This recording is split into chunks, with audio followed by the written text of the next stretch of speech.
हठ योग के पश्चात अब एक एक करके यम, नियम, आसन, प्राणायाम, प्रत्याहार, धारणा, ध्यान और समाधि, उन सब अष्टांग योग के अंग आपको सिद्ध करने होंगे।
गोपाल योगी जी, मुझे समाधि की अवस्था तक अष्टांग योग का प्रशिक्षण देने के लिए धन्यवाद।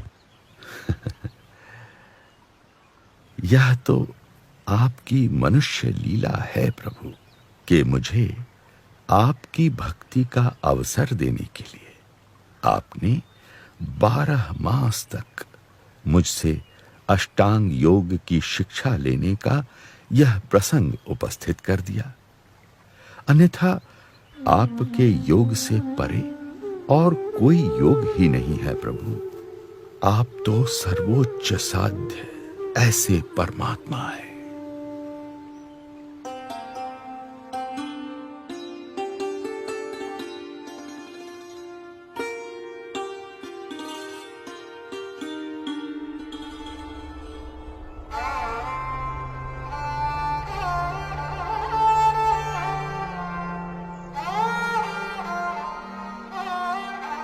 अष्टांग योग सिद्ध करने के पश्चात भी मेरी साधना में जो अभाव रह गया हो वह दूर हो जाए, ऐसा मार्गदर्शन मुझे दीजिए प्रभु। अष्टांग योग का फल निर्विकल्प समाधि की स्थिति है, पर माया के प्रभाव से उस स्थिति में भी बाधाएं आ सकती हैं।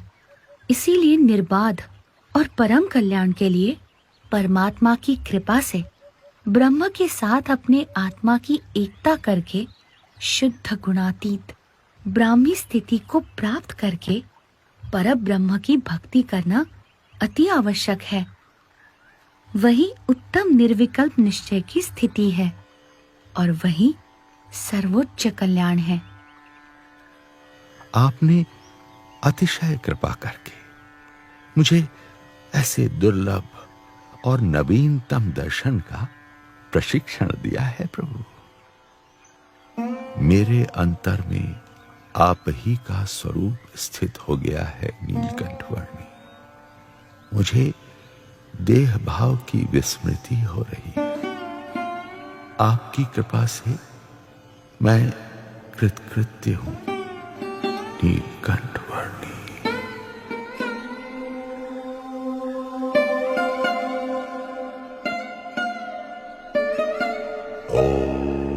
स्वतः अष्टांग योग सिद्ध कर लेने के पश्चात भी गोपाल योगी जी के लिए जो कुछ अपूर्ण रह गया था उसे वे नीलकंठ वर्णी के योग से प्राप्त कर पाए और परम कल्याण के मार्ग पर प्रयाण कर पाए।